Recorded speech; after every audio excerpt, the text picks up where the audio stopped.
All right, the live signing has begun. Hi, everybody. I'm Brian Kilmeade. This is Bria Sanford, and Bria is the best editor in the world, and that's what she wants me to introduce her as. I was reluctantly to do that. That's what it says in the prompter, which is down right now. This is the book we're talking about, Sam Houston, the Alamo Avenger, but she could talk about Thomas Jefferson, the Tripoli Pirates, Andrew Jackson, Miracle in New Orleans, and George Washington's Secret Six. Why is that, Bria? Because we have one of the best authors in the world here who's done all of these books for us. Right. And we're really excited. We have known each other way too long. When did the George Washington book come out? 2015, 17, 19, 2013. 2013. There's been a lot of paperbacks, a lot of hardbacks. In a couple of months, Sam Houston, the Alamo Avengers will come out in softback, and we're going to have an additional chapter on that. But right now, it is out in hardback only, and now's your opportunity to get it signed. I'll sign it right here in front of you, and we'll be able to send it out. Do we get the addresses, too, for everybody? I think so. Okay. Yes, yeah, we do. If you have any questions, you can put them up right online. We can start getting them. If you have any specific questions about the book, well, we'll try to answer them the best we can. Background. Also, if you have any questions about Fox News, because Fox and Friends I'm on. I'm also on the Brian Kilmeade radio show. I'm also on Fox Nation. I have the series, which is perfect for this book, What Made America Great, at which time we did an hour special, Sam Houston and the Texas Fight for Freedom. And that was an hour special really built off this book. And we're going to be doing something else on Sam Houston, going to his museum, talking more about him, how Andrew Jackson mentored him on down. So if you have any questions, pump them in right now. And I'm sure you know this already, or else you wouldn't be watching, but premiercollectibles.com/Kilmeade. That's right. Okay. So Brian, do you want to just start by telling us about why you did decide on this topic? Well, when you research Andrew Jackson, you see a lot about Sam Houston, and it turns out Sam Houston needed a mentor. Andrew Jackson needed a mentor. He had a whole town, and Sam Houston needed a mentor, and he had Andrew Jackson, and he had a very inauspicious youth. He was unable to really connect with his family. His dad died young, moved out to the Midwest, had to clear his own land. One thing was pretty consistent. Although he was big and strong, he was never very productive on land. They opened up a store to the Houston family, who had somewhat of a name. He was not a good clerk. After a while, after getting tired of hearing criticism, kind of left the family, went with the Cherokee Indians, similar to you, I'm sure. And he lived with them, learned a lot about their values, their traditions. But sooner or later, he realized he was broke without a career, so he wanted to break away. And that's when he led to starting his own school, even though he barely went to school, and then moved on and said, you know what, I'm going to join the military. He does, goes in as a private, and in comes the War of 1812. I remember a moment when we were talking about what the topic for this book would be, when you started talking about what it means to come back after you've been knocked down. Do you want to talk about that a little more? Because that was the moment when I think for all of us, we thought, this is Brian's. Yeah, I mean, here's the thing with, he didn't get off to a great start as a kid. It's not like people saw a lot of promise in him. They just saw he was bigger than everybody else, stronger, some natural, good-looking, charismatic guy that was not much of an achiever. So the fact is, a lot of people start off in life, maybe they're not that strong, they think, I'm not going to amount to anything. That's what it looked like to Sam Houston. And if you say to yourself you can make an impact on somebody, maybe that, if you could fast forward to today with everything we have around us, but you can look backwards and say Andrew Jackson, who was a self-taught leader, looked around for leaders in his midst, in his unit, in his militia, and found Sam Houston and saw he was in a guy that needed a father figure, much like he needed a father figure, and he got it in Andrew Jackson. Andrew Jackson not only saw what he was capable of, but also saw the way he fought, almost died in battle, fighting in the Battle of Horseshoe Bend. Andrew Jackson said, this guy is fearless, but he's a little crazy. So if he was able to recover from his wounds to his shoulder, to his thigh, and to his arm, to his wrist, I'm going to take care of this guy. And he was supposed to die the night of the Battle of Horseshoe Bend in 1814. He didn't, obviously. He ended up living through tremendous pain, losing about 50 pounds, recovering at his mom's house, going back to Washington, seeing it burn to the ground, and then seeing a couple of things. Number one, Andrew Jackson said, I'm going to take care of this guy. Number two, as he saw, I got to be smart about my courage. It's got to be calculated. He also looked around Washington, saw it burn to the ground, and said to himself, man, we can't just take for granted our country. We almost lost this whole thing. Mm-hmm. So I saw a guy, and then he would be a series of stops and start his entire career. He would get on the fast track to after getting a commission during peacetime, which was tough. Then he'd go into Congress and win, which is tough. And then he'd become governor of Tennessee, which is tough, right in the wake almost of exactly what Andrew Jackson's doing. But this horrible thing happened we still don't know the answer to, but it ended up in this word we barely say today, and that's called divorce. How do you recover from divorce? Back then it was a big deal. Yeah, you go to Texas, but not yet. Yeah. So he evidently accused his wife of cheating on him or not being into him, or his wounds were so disgusting and oozing, which is true his entire life. She was repulsed by him. One thing led to another. He married a woman who had a very powerful family, and he felt his only option was to hit the road and disappear back with the American Indians. And where did he go? He would go back to the Cherokee Indians, and then he'd work his way back into to become an advocate for Indian rights, American Indian rights. And they needed someone in Washington to do it. I think one of the quotes that was adopted in today's language was Andrew Jackson said, Sam Houston never missed an opportunity to shoot himself in the foot. Every time he would move forward, he'd start making some gains, he'd get himself in some type of trouble. He drank too much. He was called the Big Drunk. His original nickname with Indians was called the Raven. But there was a mutual respect there among them. And when he found himself back in Washington sticking up for their rights, he also found himself back in trouble because one of the lawmakers had said that he was out for his own good, not for Indians, Indian rights, challenged him on the floor. He said, I'm going to hunt this guy down. He finally ran across him and beat him senseless, much of which was with his walking stick. So he ended up in being censored and a long trial. The trial gained so much publicity. Andrew Jackson, who was helping him along the way, even though he lost the case, he would gain so much publicity and respect. He was now famous once again. And what do you think drew him to Texas? Well, a chance at a second start, number one. Number two, I think that in his days early, it's been pretty clear that Andrew Jackson, James K. Polk, future presidents, as was Martin Van Buren, future president, and Buchanan, a future president, they would talk about how Texas should have come with the Louisiana Purchase. I said, you got to be kidding me. Who stopped here? Let's go dispute this. But one thing led to another, and a sign of the times, they said, we don't want another fight with Spain or a fight with Spain. Why don't we just take Florida and they'll take Texas? Well, Andrew Jackson was incensed by this. Of course, Sam Houston mirrored that feeling, as did the other men I mentioned. And in the back of their minds, they always said to themselves, I'm going to get Texas back. And in trying to get Texas back, they wanted to wait for the opportunity. First, they tried to buy it flat out. Then they thought with this whole slave state, free state thing would throw off the balance and have the country propel it into civil war. We can't do that. So maybe we'll just go back down there and kind of win it. So Andrew Jackson, evidently with nothing to do with it, Sam Houston would go down there, see that there was a lot of unrest there, and saw an opportunity to take it. Now, what do you think specifically from Houston's earlier career made him the man for this job? Number one, he learned leadership in the military. Number two, he saw under Andrew Jackson. He also knew how to lead men. He also was governor of a state. He also knew how to work Washington. He actually had military experience. He knew how to shoot a gun. He knew how to organize forces. And he was a natural leader. So he has to go down and take a bunch of wild ranchers, and he's got to have them who are very tough but undisciplined. He's got to find a way to get them to listen to him. So he knew how to run a state. Would he know how to run a country? And when it was time to herd cats and go down there, he seemed to be the perfect guy. However, the reason why it was ripe to be turned over was because a guy named General Santa Anna, who's also running, which we now know is Mexico, when Spain acquiesces and loses their revolution and has to get out of Texas, Mexico becomes a country. Santa Anna becomes their leader, at which time he says, my problem with this new state called Texas is they tend to do things their own way. I'm not really too much of a fan of that.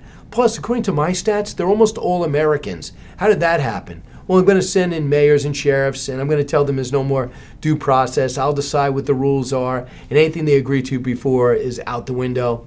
That's not good to tell a bunch of guys 60 years after a revolution. They would stand up to them, and there would be an ultimate conflict. Do you remember when you were a kid when you first heard about the Alamo? I remember not learning much about it. It was like cap guns, and you'd watch Westerns. But I learned one day in school. Do you? I remember looking at coonskin caps and thinking they were cool, but that's all I really Because thought about with Davy the Crockett. Disney series, Yes, Disney exactly. series or Yeah. Daniel Boone. And then you think, wait, there is a Jim Bowie, there is a Davy Crockett, there is really a Sam Houston. It's not just a randomly picked state, name of a city in a big state.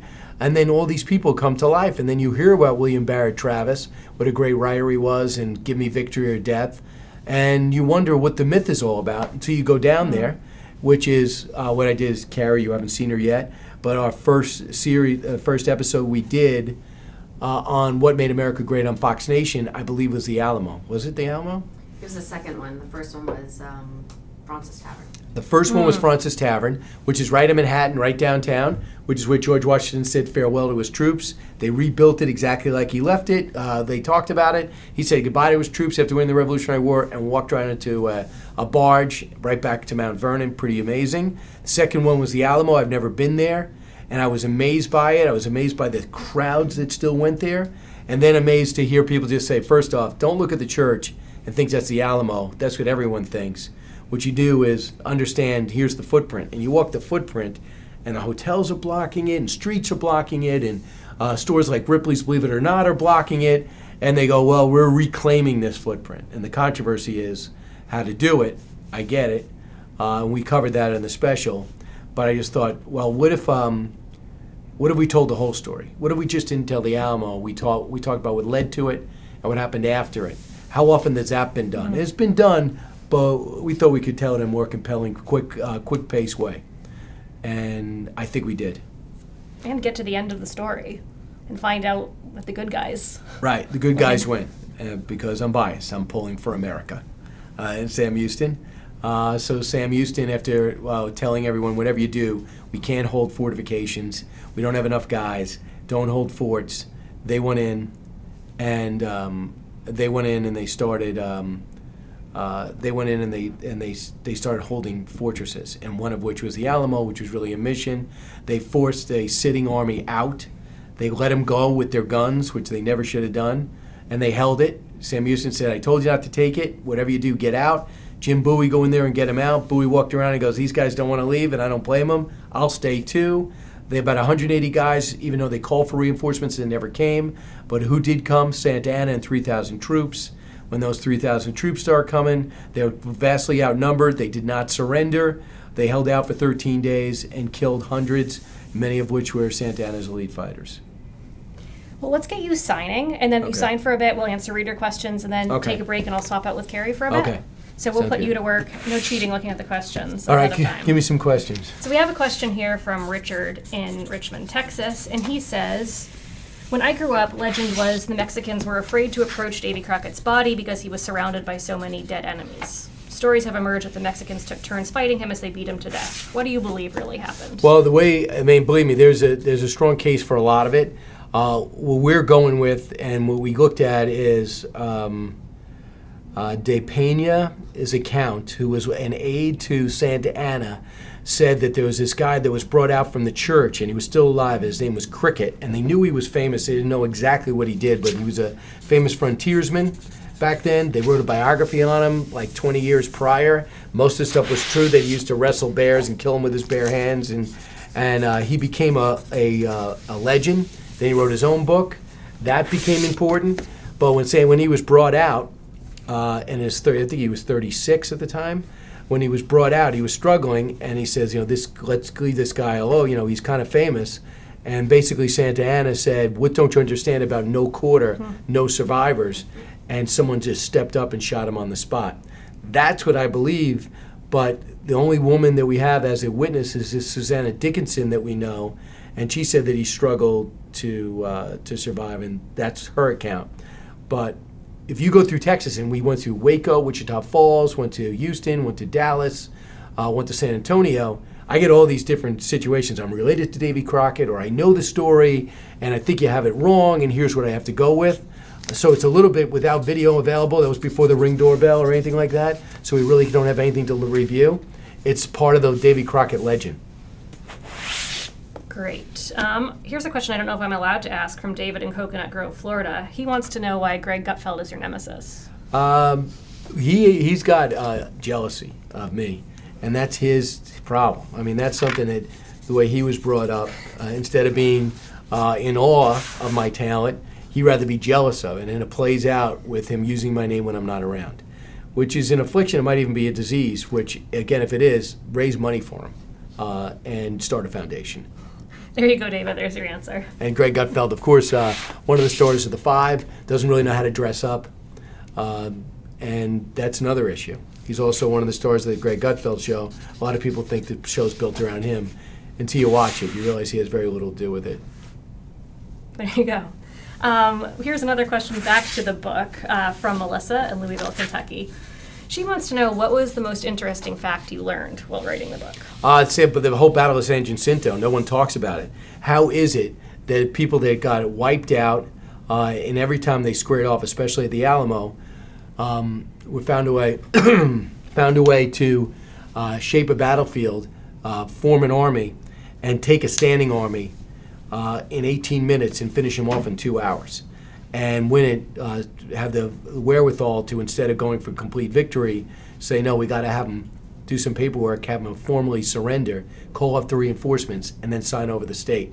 So to think this impossible threading of the needle battle would take place, that the Texans would win, and that the Mexicans would play so poorly, and that they'd have the presence of mind not to get revenge for the Alamo and Goliad, which killed 400 mostly Americans, I think is just astounding. And to think, okay, now the hard part, holding on to it. America goes, listen, I can't take Texas. If I bring them in, it'll throw off the whole balance of the country. We're teetering on revolution, civil war anyway. So since we can't do that, we got one choice. You got to be your own country. Best of luck. You have no army, you have no navy, and you have angry people on all sides. What Houston ended up playing up wonderfully was to say that Americans, years later, you know, if you want, I'll go back with the British. They made me a great offer. They promised instant protection. I'll be able to give my people security, and they seem to really be interested in being part of North America again.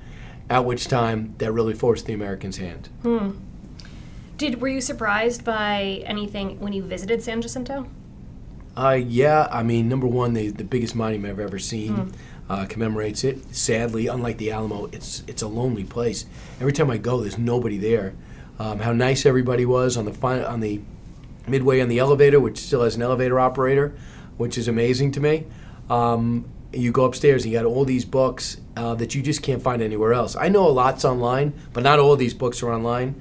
And tremendous cooperation amongst people that know if you're keeping the story alive, they're on your team.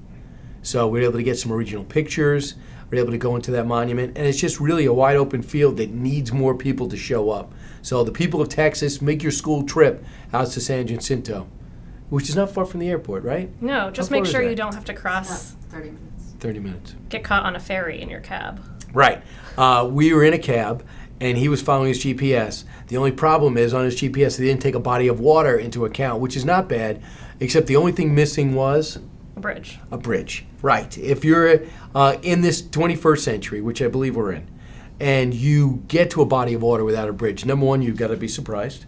You've got to ask, is it up? Has anyone built it? Do you have directions how to make it? Or is there a ferry? So instead of, do we wait for the ferry?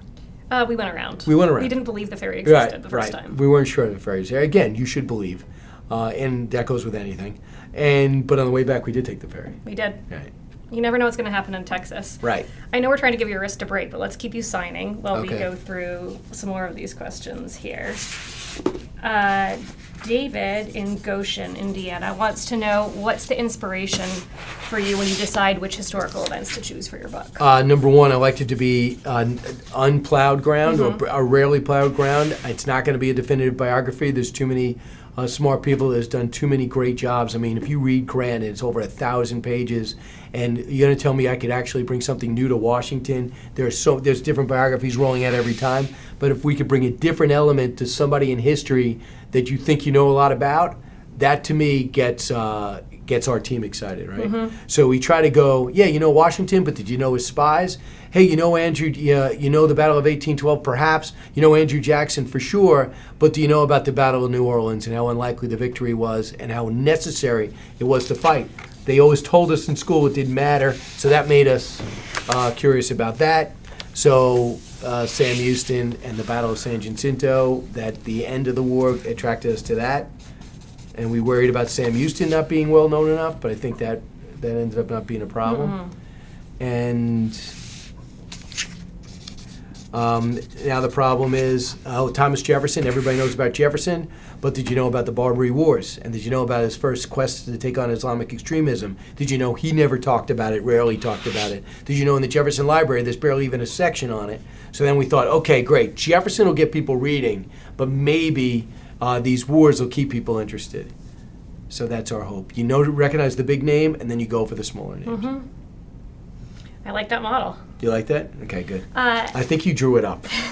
Eric from St. Paul, Minnesota wants to know if you know how many people died on both sides during this excursion. I mean, I saw crazy numbers. I just heard recently, someone said there were like over 1,000 Mexicans dead, but our numbers were lower than that. I think we went with 530 Mexican soldiers that had died. Most of them, they're elite fighters, and we lost everybody at the Alamo. I think we were almost in single digits at San Jacinto, where the Mexicans, it's hard to know who ran, who drowned, who got killed, and who surrendered. But it was a total annihilation. You never had a more lopsided victory in a situation that should have went dramatically the other way. But I'm amazed at this. You travel through Texas, and Bree refuses to travel. So that's a problem. Everybody's related to somebody that fought in the war. Right, not ferry. But everybody's related to somebody who fought in that war in Texas. And everyone's got succinct story and pictures, and the pride in which they have is, I don't think, can be replicated by any state. Because, yeah, if you're from Virginia, full of history. You're from Boston, you're full of history. I don't know how many you can say they fought. But if it seems you have a generation later, generation and a half later, number one, that helps.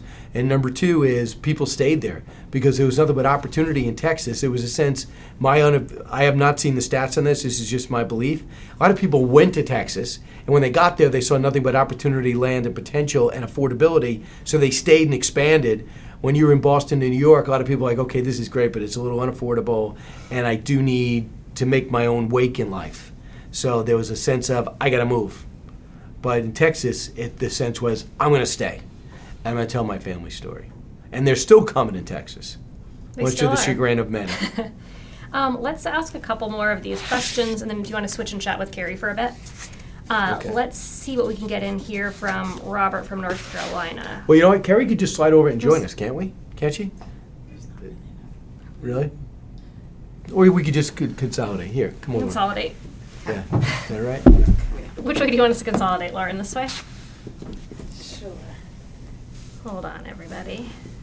This is not gonna look great.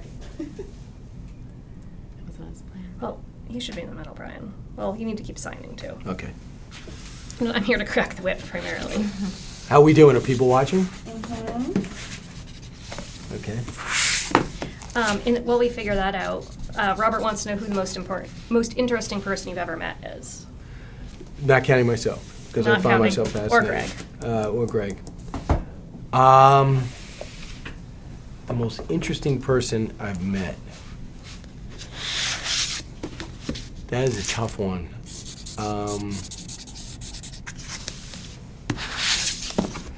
I think the most interesting guy I met, just because it's the top of my mind, I'm probably going to, but I don't think I'd be wrong for picking this, is Henry Kissinger.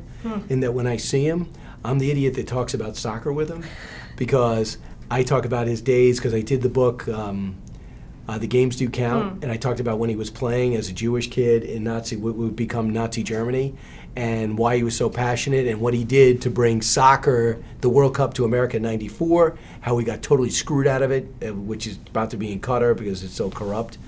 But then I have him, his passion for soccer, and yet he knows every world leader, and yet he's had all this history, and yet the people still call him today. When it comes to China, when it comes to Europe, when it comes to NATO, when it comes to the Middle East, he's got all this experience. And here is everyone from Donald Trump to Barack Obama call Kissinger today. He's now 92, I think, and he's sitting on the dais at the Al Smith dinner taking the most complicated and the most basic questions. So, and I thought it was, I just don't know anybody who has that wide swath. And unlike me, he's a ladies' man. Like, women loved him, right? Which, not to put down Henry Kissinger, because he's probably online. Knowing him, he's on He's Facebook. probably watching right now. Let's be honest. Or someone in the Kissinger family is. They're big fans of mine. And he was somebody everybody wanted to, I guess, make out with. Live and learn. Yeah. I don't know what he had. I guess it's the intellect. There you go. Oh, Robert from What the North hell? Carolina also wants to know on top of that, have you or will you come to Asheville, Asheville. North Carolina? I went to Ashland University. Does that count?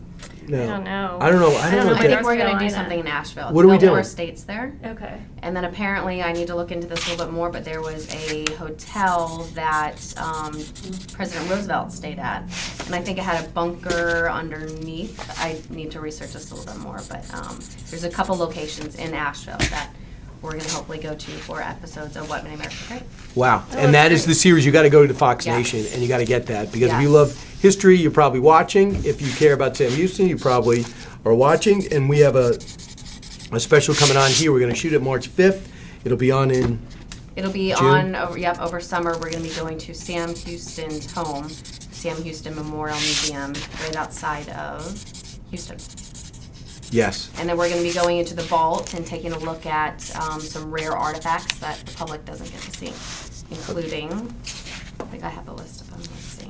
Of Sam That's Houston? exciting. I didn't know you guys were doing Yeah, that. a lock of Sam Houston's hair, Sam Houston's nightcap, a letter to Margaret Houston confirming his wound at San Jacinto with his left ankle, and a letter from Andrew Jackson congratulating Sam Houston on the passage of the joint resolution supporting the annexation of Texas. Right. Oh, So that's those great. are just a few of the items, and we're going to take a tour, and we have a special guest for this one, Rick Perry. Oh, is he Rick already Perry, committed? Yeah. All That's right. great. So he'll be there. I know he's a big That's Sam exciting. Houston fan, so Yeah. That's awesome. yeah. You know what I found out too? This is what I worried about with this book. I don't know if I ever said this to you, but Texas had such pride. Yeah, what are you doing here? Because I'm from New York. I thought they'd be like, listen, we got this. You know, we've done enough books. We like to write about ourselves. But instead, they couldn't. They were almost flattered that we were doing a book that brought Sam Houston, put him on the bestseller list, and his name was now out there again. So they were more thankful and grateful. How can I help you? As opposed to, hey, you're from New York. We got this. We've been learning about this. And what I found is even the average Texan who's been there, if they went to the school system, they learn about Texas history in 4th grade, 7th grade, and 11th grade. So they are all over the story. And if you didn't do it justice, I think we would have heard about it. Don't you think? I think so. Yeah. I do think so. Also, we went to the Woodlands too. That's the other place in Texas we went, which is right outside Houston, isn't it?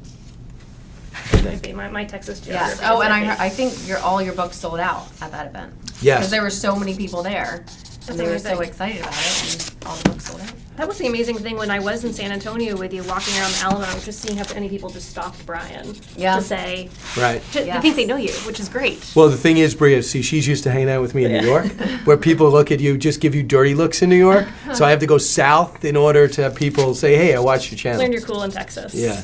There you go. Let's see. Let's get back to some of these questions here. Here's one. What was the biggest? Oh, I think I kind of asked that before. What was your biggest surprise when conducting research for this book? I would say this. I'm glad it's not a myth, but like this guy had problems. Sam Houston. It's usually if you going to be an achiever, you would show signs of it young. Number two is he had drinking problems his whole life. I can't believe how much people drank back then. Everyone was drunk. Everyone was like, how do you get whiskey? How do you make whiskey? Can I have some whiskey? Can I have some more of your whiskey? And they drink, and he drank to oblivion. And it seems like he had no regrets. It's like, okay, I'm blacked out for 2 days. What did I miss? And to meet, again, women, I just got to give your gender additional credit, because he meets this woman, his future wife, as she meets him because she's on the barge as he gets shot in the ankle and is bleeding out, and he has to go into Louisiana to get medical care. She meets him, and she wins him over, or he wins her over. And one thing she's like, yeah, I'm really religious, so I'm really hoping you'll find God. I'm hoping Catholic, I think. And number two is the whole drinking thing. I want you to stop. And he goes, all right, sounds good. So how could somebody? I mean, people go to AA meetings. They're taking special shots. They're going to see therapists. And therapists go see therapists in order to treat you. And this guy's like, yeah, all right, if you want me to, I'll stop drinking. So I guess the right person has to ask. Here's a question that I know is close to your heart. How do we get the younger generation interested in American history? Well, I think you got to start by somehow getting it back in the schools, and I guess it starts with running for the school board, because it doesn't pay anything. You get yelled at by everybody regarding your decision. A lot of people say, "Why do I need this?" Because and you got to get a majority on your board. But there was a story about a month ago in the New York Times. Did they show you that? How history class is taught in Texas as opposed to California. And in California, they teach history as if it's the anti-American history. And in Texas, they teach history of a relatively traditional history. I mean, I don't think you should ever write about history and pretend that slavery wasn't our original sin. I don't think you should ever pretend that the Civil War, didn't happen. But if you just were able to point out what an extraordinary start we had, how we were never supposed to have existed, how we managed to survive, and how we got to where we are, that'll solve so many of our problems because it'll give us some natural patriotism. But instead, we find out the first things we learn is all these negative things about our country, so we end up becoming our biggest critic, which is a problem. I don't know how many countries teach their kids bad things about their country in history, in political science, or social studies, but we seem to be into that right now. So my feeling is go out and get these books or the young adult books that are rolling out now. We got George Washington's Secret Six, Thomas Jefferson, the Tripoli Pirates in 1 week is going to be available for young readers. And I imagine Andrew Jackson will too? Probably. Okay. I assume so, yeah. And then this, my hope. And I'll add in there, I think that another thing with the education system now is there's a lot more focus on science, technology, rather than the history and the That's true. literature, so- But I don't see why you can't do both. Yeah. Yeah, because there's some people that are going to be good in history, some people are going to be good in science. But if you're going to be teaching it, why not do it in a way that's pro-American without being using it as propaganda? The other thing is you should watch our channel. I'm watching this 3-part series on Washington on the History Channel, and it's hard for me to believe that a 4th grader wouldn't like that, or a 12th grader wouldn't like that, or a college student wouldn't like it, because in it, not only do they do reenactments and give you the sense of a movie, but they have the people that we talk to on our series, like 3 of those historians are on this special, one of which is the best, the guy at Mount Vernon, who I think is the best historian, great on camera, along with Doug Brinkley. The best, it's great to know history, but a lot of people are great writers, but not great explainers. So I'm watching this, and then you have all these people bring Washington to life, Alexander Hamilton to life, Henry Knox to life.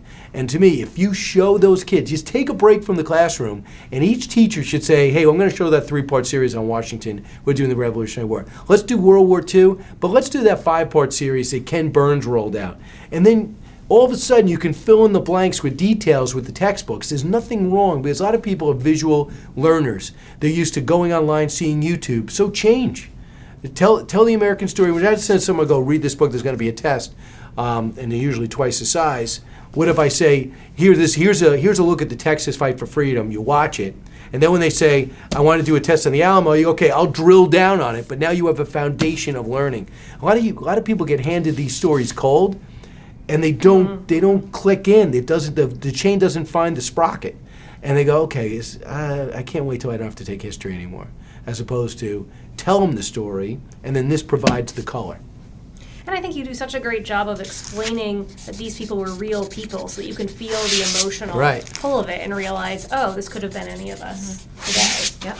I imagine you guys end up thinking about this as you put the specials together to figure out how you demonstrate that. Yes. Yeah, I think that the one thing I wanted to do in the special that we'll probably do with Sam Houston is bring up Sam Houston more. We would try to get George W. Bush, and I know him. He's very nice to me. But since he left office, since Trump actually took office, he doesn't want to do any interviews. And my feeling, I know why. Doesn't want to say anything negative about anybody, unlike the past presidents said about him.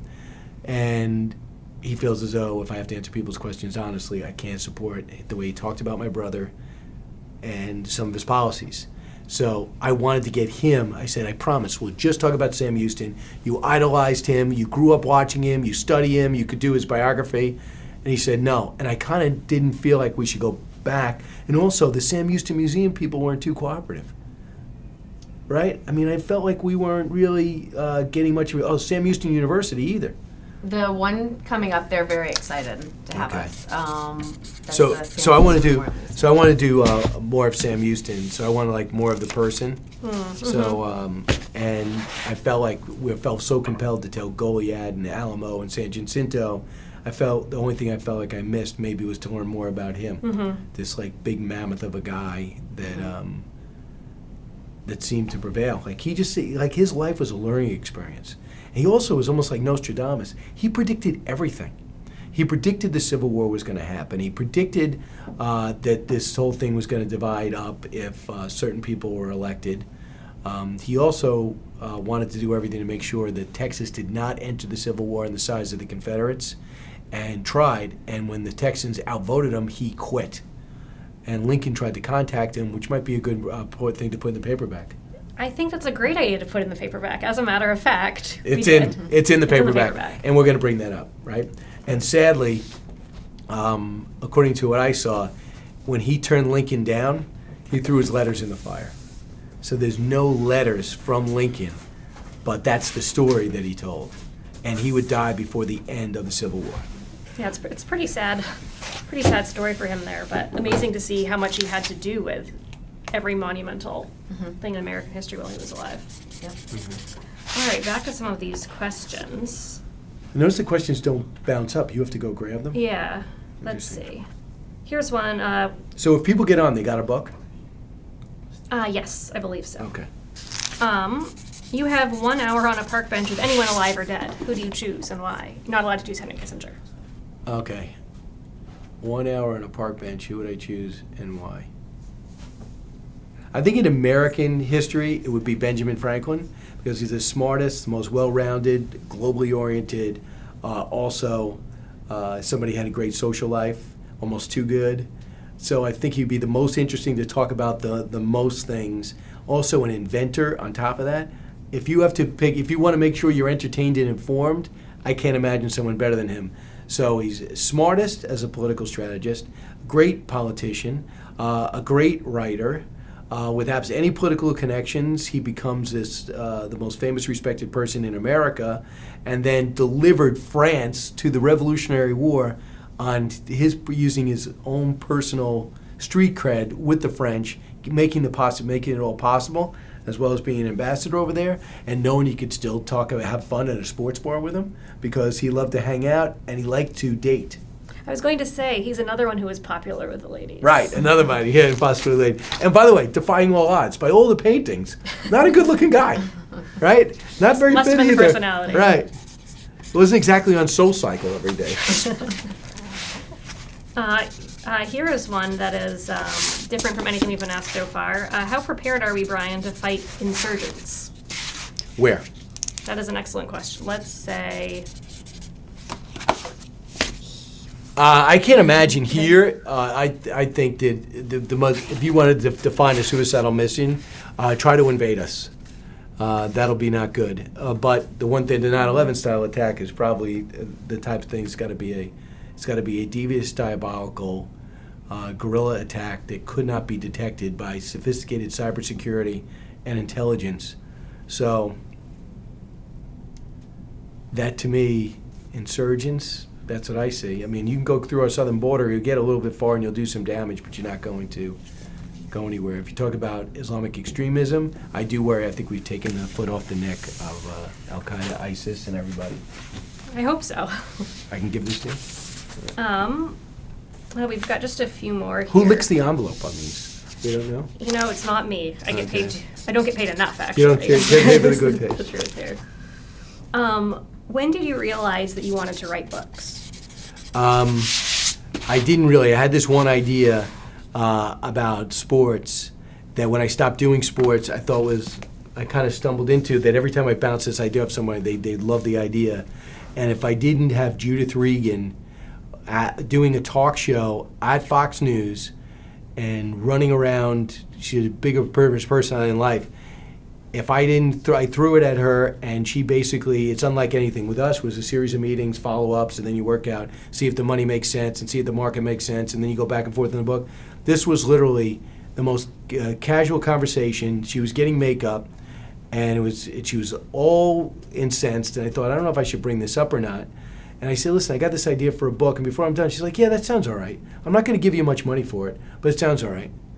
And I waited a week, and I just called her up. I go, I have this idea for a book. She goes, I told you have a book deal.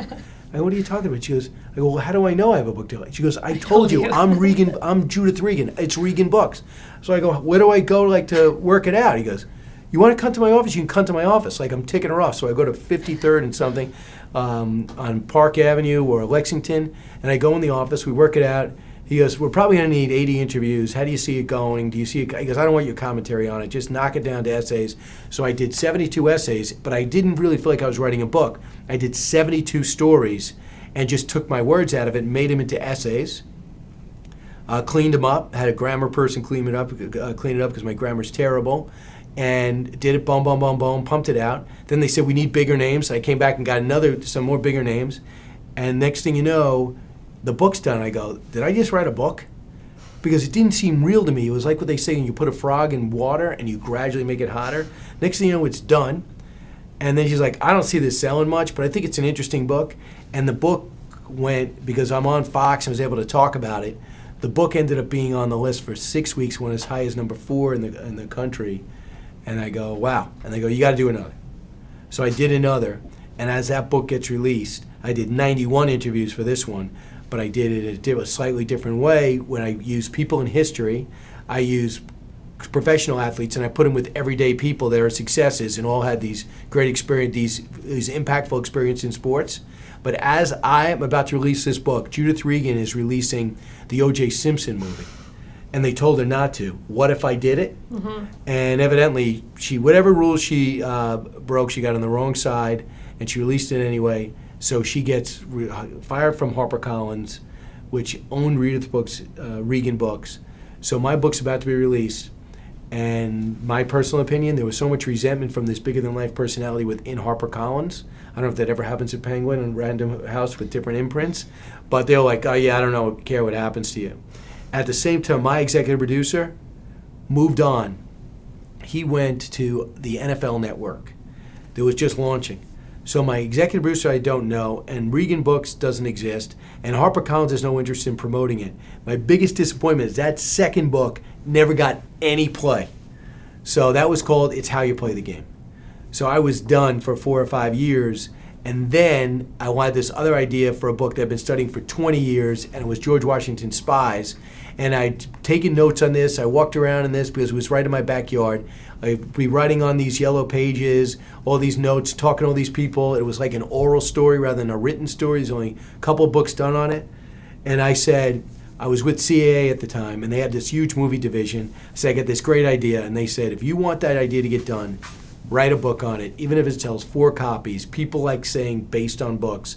And if you could have some reference point, it's easy for a script to get written off it. So one thing leads to another. I draw it up. We gradually push it out. We pitch it a few places. And then you guys win the book. And the book ends up being George Washington's Secret Six, the spy ring that saved the American Revolution. And that next thing you know, it's like wasn't a decision. It just things just gradually. It's just like you keep moving up the ladder. Like, what's the next thing? What's the next thing? Okay, well, how long do I have to finish this? How much longer do I have to finish this? And then get it done. And then Bree is the best editor in the world, and I've told you that, Kerry, right? Yes. She's a genius. Many times. And Adrian, Again, and they put together this book, and then we came up with a few other ideas through brainstorming, and maybe we're getting close to another idea. I don't know. Getting close, I hope. Yeah. For sure. And that's how it is. So there was no, like, I have an idea. It's Monday. I'm going to write a book. It was just keep moving.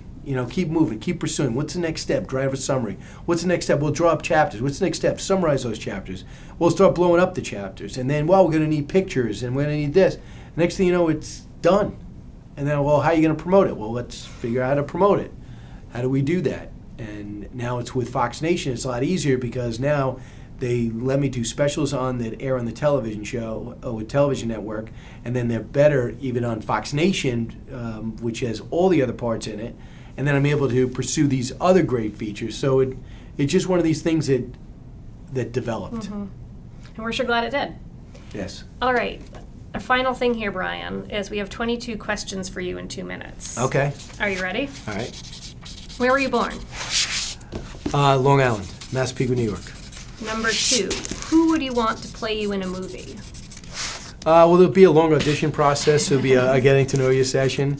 Who would be good to play me in a movie? Well, they have to have a really good body, back hair.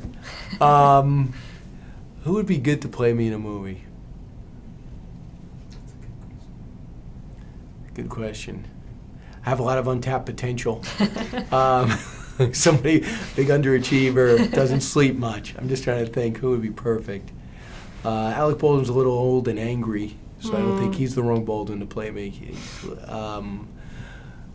Let me see. Seinfeld's not much of an actor. Kramer was too tall. Kevin James a little too heavy, too stocky. I wouldn't wrestle at that weight.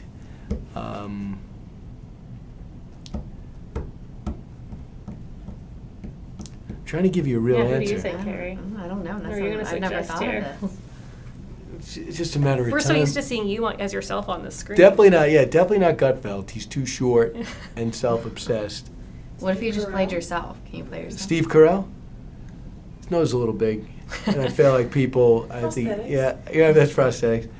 I feel like he would still be Steve Carell, Mm. right? And I'd bring him in to audition him, but I can't promise him the part, and that'll be the problem. And then like, how could you turn down Steve Carell? And that would be the issue. Try Brad Pitt. Leo. There's some options. No, I think there has been a little past that prime. I'm in my prime, and you know, I just find them a little overwhelming. They're over actors. Yeah, I can't do that. when Yeah, you're playing you gotta be yourself. No. Need someone who can play the serious Right. writer. Can I get back to you on that? Yeah, let's All do right. that. What is your biggest fear? Falling. Like, for example, we're on what, the 22nd floor? Mm-hmm. I'm convinced that I will fall to my death. All right, I Right. hope that doesn't Right. And yeah, but it happens a lot in my dreams. And they say if you hit the ground, that means you really did die. But I hit the ground and it hurts. Oof. Right. I So- don't but blame I you for that survived, fear. obviously. What was your first job? My first job was washing dishes at Olson's Inn, and I had to wait to be 13 to do it. And I knew right away this is a terrible job, and I knew I didn't want to do it, but I could not believe I was getting paid to do something. Because I remember my first allowance, I got 20 cents a week, and it was a lot of times there was no fulfillment. So I thought we had an agreement. Do I have to ask for the 20 cents? Not only am I not getting paid much, but again, truthfully, I wasn't doing much. So, but I like, why do I have to ask for it? And after a while, I just let it go by. So to actually wash dishes and get paid for it with no uniform, I could pretty much wear whatever I wanted, Nice. but no shorts. All right, sort of like now. Right? Yeah. No, I don't. Yeah. Good point. People say no shorts at work, although not that they're afraid of my thighs. I actually think thighs would help ratings. From my point. Who makes you laugh the most? That's who makes me laugh the most. I think. Wow, the funniest comedian out there is who's the guy who does Hot Pockets? I know who you mean, but I can't recall his name. Jim Gaffigan. Oh, Jim Gaffigan, yeah. By far, to me, I've never seen him do stand-up or listen to him on Sirius and don't think this is the funniest thing I've ever seen. Who makes me laugh the most? On television, the funniest show I thought was always The Odd Couple, back in the 60s. And the show that's consistently humorous, Seinfeld. The one that's the most overrated show in the history of television, Friends.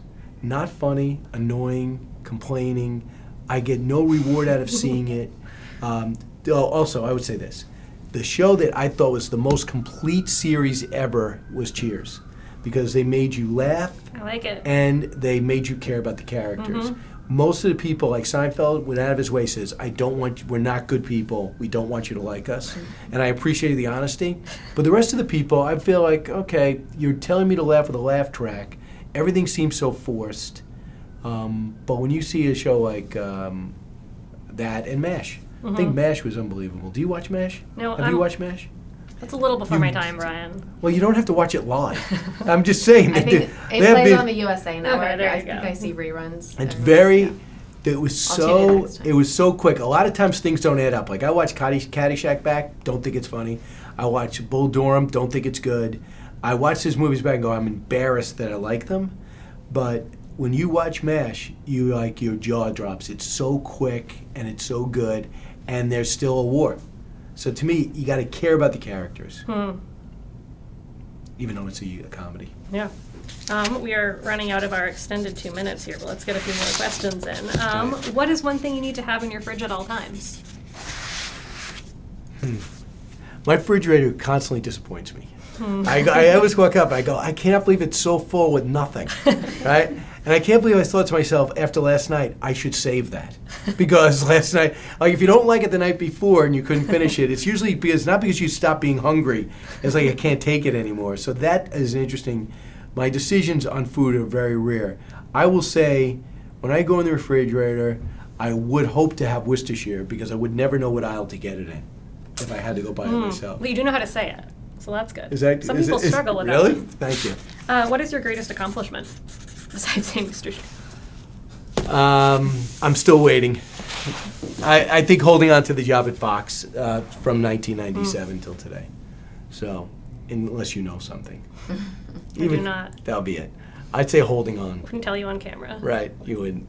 Even on Facebook. What is your middle name? That's a little tough. That's Michael. And don't you think I made a bad decision on not using that in real life? Because Brian Michael Kilmeade kind of flows. It does flow. Right. It would have been a much better, would have been a really good move. Would have been a good move. Regrets. What is your biggest pet peeve? How many last questions do you have? Until Lauren cuts me off. Oh, it's very easy. Yeah. That you know what that is. Gum chewing. I hate, I cannot take it. And I found out it is a disease. And Kelly Ripa, who's now my idol, identified, she can't take it either, and she identified it as a disease. If you look it up, if you look it up, there's societies out there looking to stop gum chewing. And then I found out, and the reason why I like Walt Disney as a person, but I don't like his parks, is he hates gum chewing. He does not allow it in the parks. He doesn't sell it. So. There you go. I guess that's where you need to be. Right. What is the last book you read? That's pretty easy. I did actually two at the same time. I read Giants by an author whose name I forgot, about Frederick Douglass and Abraham Lincoln, which Kerry recommended me to. Michael, I'm drawing a blank on his last name. And then I wrote Booker T. Washington, Up from Slavery. Nice. Good So, choices. Yeah. Favorite hobby? Don't have any hobbies. Guilty pleasure? I like to drink. not Sam Houston Not Sam drink, Houston levels? but I would have no problem. I would have a real problem if I ever had a problem drinking, because I'd miss it. That probably sounds very unhealthy. It sounds a little unhealthy. Yeah. Do you have any hidden talents? Nope. There's nothing hidden. What- No, I used to be able to flip my eyelids up. They don't really go anymore. I think I grew into them. I'm relieved to hear that, actually. same. I don't want to Yeah. see that. Right. What color is your toothbrush? Are we selling books right now? I think we are? Okay, good.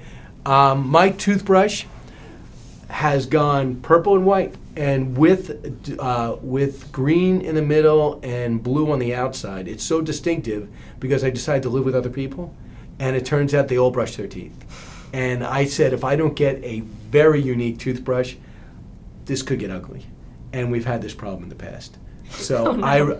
I fear the day when I look at my toothbrush and I said, you're worn out, I got to get a new one, because this is so distinctive, no one even grabs it.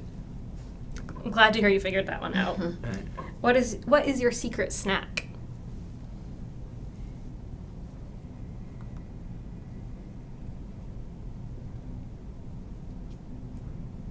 I am pro combo, but I didn't do that. Like, it was a genius idea. Like, you would think a pretzel would be enough, but for somebody to go, I have an idea, just stand back. And they look so uneven, too. It's like, I don't like the perfect. They were perfect. I would feel like Pringles should not be a snack. You should not be stacking your snacks. You should open up that bag. It should be chaos. And I appreciate the fact that combos don't try to be perfect, and they vary, and they're clearly not good for you. Clearly. Yeah. How do you take your coffee? 1.5 sugars of milk. What is the last movie you saw in theaters? It was terrible. Toy Story. Toy Story. Toy Story, It was terrible. the first one? Yeah, no, it was the last one. It was a A mistake. while ago. And and there was no reason for it. I can't even say, well, this little toddler wanted to see it. As an adult, I made that move. And when you walk into a theater or a movie that was just released and you're alone, that should be a clue that it's probably not. Somebody got the word out about it. But I do want to see probably the movie of the year. There's Oscar buzz about it, and that's the Impractical Jokers movie because it seems genius. And any movie that they can't get into theaters is one that I'm looking at. I would like to see that movie. That is, went back to the earlier question, that is a show that always makes me laugh. Do you watch There you that? go. Carrie? You recommended. And you have watched not got through it? I didn't love it. Do you like it? Don't you think tried. it's hilarious? I tried. I didn't think it was that funny. You don't watch it? I've seen it. You don't So think- it's the oh, same oh. joke over and over again. No, but it's when they do the seminars, you don't think Yeah, that's no, funny? that is funny, actually. Okay, focus group. What is the last gift you gave?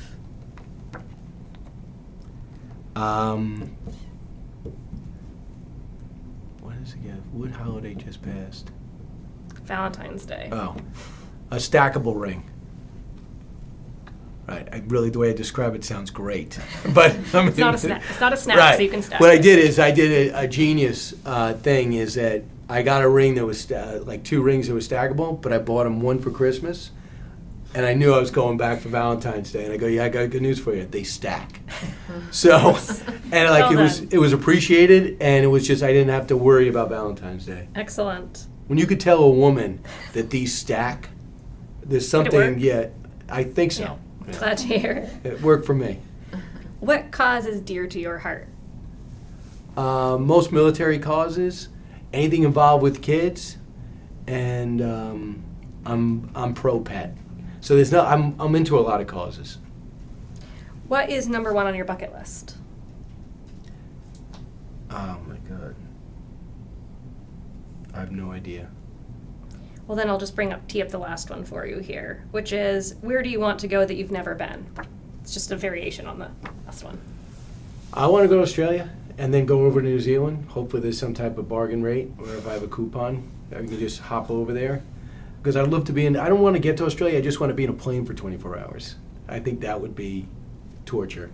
Because I went to Hawaii once in coach, sat next to a guy that was who was in management at Five Guys, and was willing to sample it on a regular basis. So stuck in coach with a guy from Five Guys who took advantage for his product 7 days a week. There wasn't a lot of room for me or the armrest. I didn't even try for the armrest. I still haven't found my seatbelt. Oof. Well, that wraps up our 22 questions in a little over 2 minutes. Really? A couple I think it's minutes. How did we do? 22 questions and 22. There you Did it go. good? Something like that. All right. Thank you everyone for watching, writing, and Sam Houston, the Alamo Avengers. And I got to promote. March 5th, everyone meet me at the Houston Baptist University, sponsored by Bush 41's Library. We're going to be talking about Sam Houston, the Alamo Avengers, everything Texas. So be there. And go to briankilmeade.com and sign up.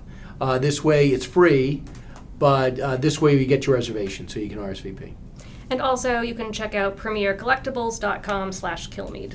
Right. And if can people watch this on tape? Okay, if you're watching this on tape, I'm going to sign some extra books. So if you log on, watch it on tape, did I do something that would help? Okay. All right. Thanks so much, Brian. Okay. Thanks, Gary.